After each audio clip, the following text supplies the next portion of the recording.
Olá e bem-vindos! Hoje vamos mergulhar de cabeça numa ciência que está literalmente em tudo à nossa volta.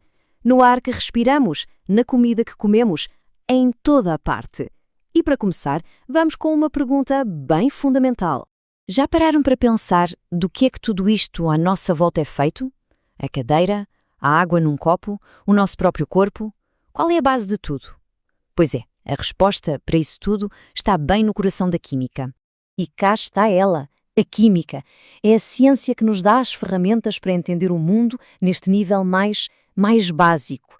E olhem que interessante, ela não quer saber só do que as coisas são feitas, mas também como é que elas mudam, como interagem umas com as outras.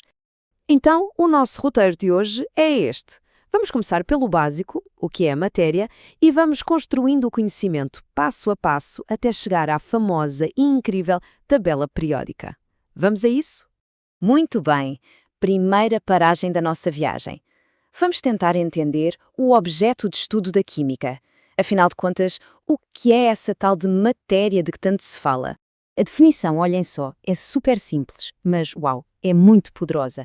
Para alguma coisa ser considerada matéria, só precisa de cumprir duas condições. Ter massa, sabem, pesar alguma coisa, e ocupar um lugar no espaço, mesmo que seja um espacinho minúsculo. E o mais incrível é o quão abrangente isto é. Para a química, tanto faz se algo vivo ou não. Uma pessoa, uma mesa, um copo d'água, tudo é matéria. Até o ar. A gente não o vê, mas ele ocupa espaço, certo? É só pensar num balão e tem massa. A gente sente-o como vento. Então, sim, o ar também é matéria. Ok, entendido. Tudo é matéria. Mas e se a gente pudesse dar um super zoom em qualquer coisa? O que é que iríamos encontrar lá no fundo? É isso que vamos ver agora. Os blocos de construção de tudo. Esta frase diz tudo, não é? É a base da química. Qualquer coisa que seja matéria, podem pensar no que quiserem, um grão de areia, uma estrela. No fundo, é um amontoado de partículas minúsculas, os átomos. A única exceção é a energia, tipo a luz e o calor. Isso sim não é feito de átomos. E olhem que legal esta organização. Os átomos, coitados, não gostam muito de andar sozinhos. Eles juntam-se, ligam-se uns aos outros e formam o que a gente chama de moléculas. E quando temos um monte, mas um monte mesmo, de moléculas iguaizinhas, aí temos uma substância. Pensem na água pura, por exemplo. Ok, já percebemos como as coisas se montam. Agora, como é que os químicos arrumam a casa? Como é que eles classificam todas estas substâncias que encontramos por aí? Bem, a primeira forma de classificar é espreitar para dentro da molécula. Se os átomos são todos do mesmo tipo, como no gás oxigênio que a gente respira, o O2, então temos uma substância simples. Agora, se a molécula é feita de átomos diferentes, como a água, H2O, que mistura hidrogênio com oxigênio, aí já é uma substância composta. Fácil, não é? Agora, atenção, para não confundir, a segunda classificação já não olha para uma molécula só, mas para o grupo todo. Se todas as moléculas ali são iguaizinhas, chamamos-lhe substância pura, não importa se é simples ou composta. Já uma mistura, como o nome diz, é quando temos moléculas de tipos diferentes, todas juntas, como, sei lá, água e álcool. Pronto, já falamos de átomos e elementos diferentes, mas como é que organizamos essa gente toda? Chegou a hora de apresentar um mapa do tesouro de qualquer químico, a tabela periódica. E claro, esta tabela não apareceu assim do nada, foi o resultado de séculos de trabalho de muita gente. Mas o grande clique, o momento decisivo, foi em 1869, com um senhor chamado Dmitri Mendeleev. O que é que ele fez? Organizou os elementos que conhecia por peso e, de repente, percebeu que as propriedades deles se repetiam de tempos a tempos, em padrões. E aqui é que está a genialidade dele.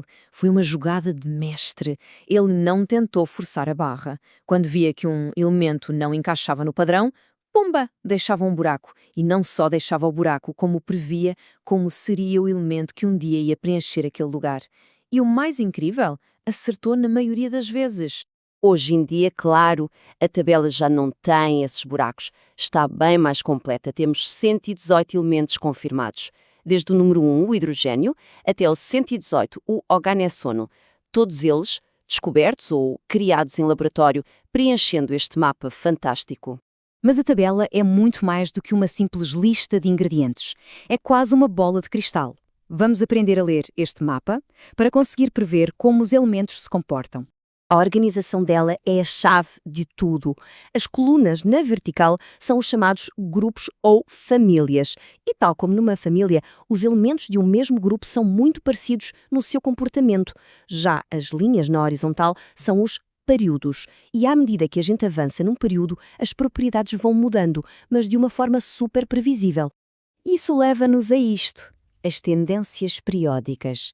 É por causa daquela organização que conseguimos prever coisas como estas. O que são? Bom, o raio atômico é só o tamanho do átomo. A energia de ionização é a força que é preciso fazer para lhe roubar um eletrão. E a eletronegatividade é o poder de atração que ele tem para puxar eletrões para perto. Vejam só como tudo muda de forma certinha, organizada. É como um código secreto que, quando a gente decifra, revela tudo sobre os elementos. E pronto, estamos a chegar ao fim. Mas fica a pergunta: por que é que isto tudo é importante? Bem, porque a química faz algo incrível. Ela olha para o que parece ser um caos, o mundo à nossa volta, e mostra que, por baixo de tudo, existe uma ordem. Uma ordem linda e, o melhor de tudo, previsível. Então, vamos recapitular esta viagem. Começamos com a ideia de que tudo é matéria. Depois vimos que a matéria é feita de átomos que se juntam e formam moléculas, que por sua vez formam as substâncias. Aprendemos a classificar estas substâncias e, por fim, descobrimos a tabela periódica, a nossa grande ferramenta para organizar e prever o comportamento de tudo. Mas o mapa ainda não está fechado. A exploração continua. A busca por novos elementos não para. E cada nova descoberta abre mais uma porta no nosso entendimento do universo. Por isso, fica a pergunta no ar. O que será que o futuro nos reserva neste mundo incrível da química?